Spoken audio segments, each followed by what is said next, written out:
the economic plans of the two candidates. So we, of course, as you would quite rightly expect, we have them here for you. Of course, I didn't get the stapler out, did I? So they're all over the place. Now, this is a new way forward for the middle class, and this is the GOP platform, Make America Great Again. The issues are everything from housing to energy to grocery costs, particularly in the vice president's case. Donald Trump's platform is 16 pages long. So we already told you that 23 Nobel Prize-winning economists signed a letter in support of Harris saying this plan will support the country's health, investment, employment and fairness. They are vastly superior, they say, to Donald Trump's counterproductive economic plan. Daron Acemoglu signed the letter.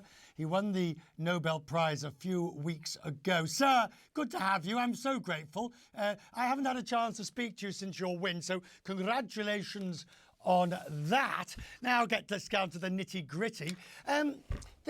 Look, do you think very long and hard before you essentially endorse one candidate over the other? Well, thank you, first of all, Richard. Thanks. It's great to hear from you. It's great to be with you.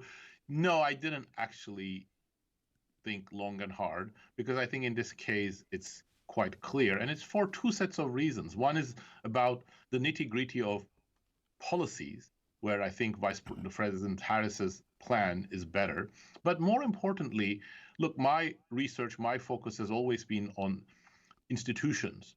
And there is a chance that the Trump presidency could damage U.S. institutions significantly with major costs to the U.S. economy in the medium run. So those are the ones that worry me even more than his support for cryptocurrencies or tariffs on everything. You see, this is a very, very interesting point, that, sir, because we're getting well and truly bogged down in who's going to raise the deficit more. The truth is they both will. Donald Trump will just raise it a bit more. And we can arguably lose our way in the weeds. It's the tariffs, though, isn't it? We'll be talking about tariffs a great deal tomorrow on this programme.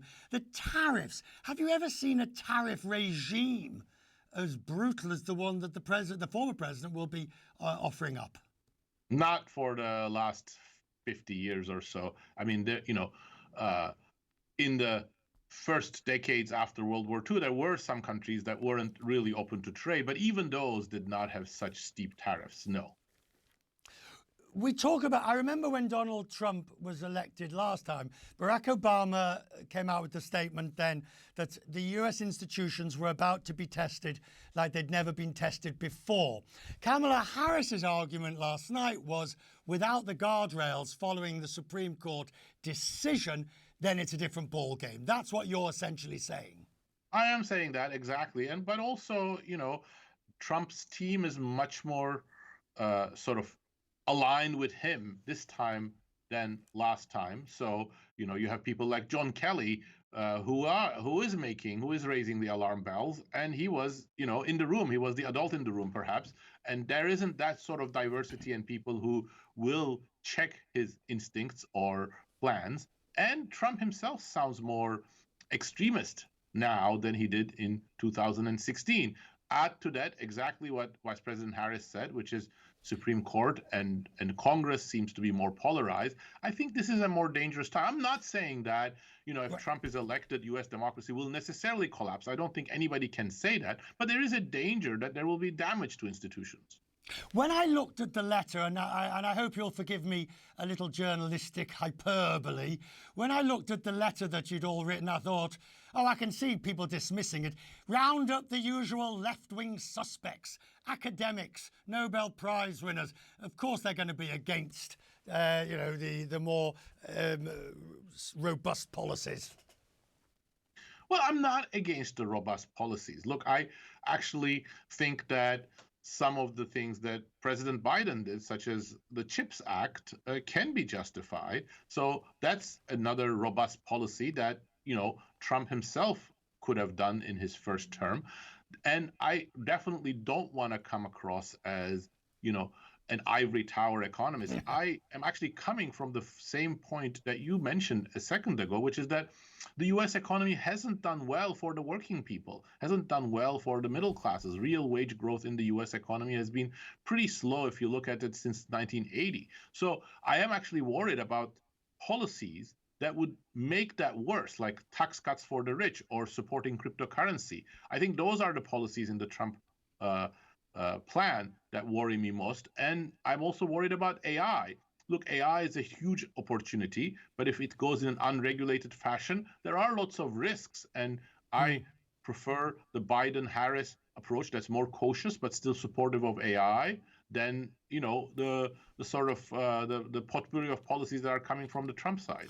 The last point on a wider issue: are we seeing a sort of a fragmentation of global understanding? I'm trying not to be either pretentious or pompous in the way I put this, but I think you know what I mean in a sense. Let's say we've got the BRICS. We've got the BRICS meeting with a whole load of extra countries at the same time as Vladimir Putin is prosecuting a war in Europe, the first of such a nature in nearly a century. There's no common ground now. Yeah, I mean, look, I think the world has become more polarized. Within the United States, we've become more polarized. Yeah. Democrats and Republicans are not talking to each other, and there are even sharper differences between countries. The hope of many people was there would be a world order, and there would sort of countries would get along in the sort of a peaceful, modernized. That's absolutely not true, and there is much bigger tensions between China-Russia axis and the U.S. axis, and we have to find some solutions to that.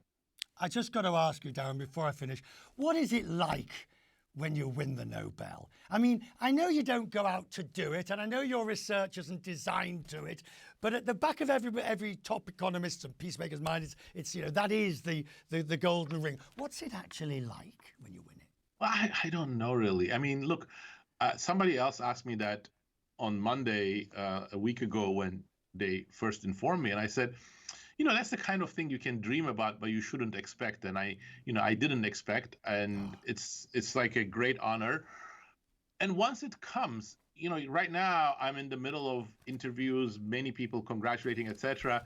So it's like I'm not in the real world yet. Once things settle down, I can tell you better. Have me back, and we can talk about it. Oh, but believe me, now you've got Nobel after your name. You'll be on every other Thursday. Thank you very much. Good to see you. Good to see you. Thank you, Richard. It's great talking to you. Thank you.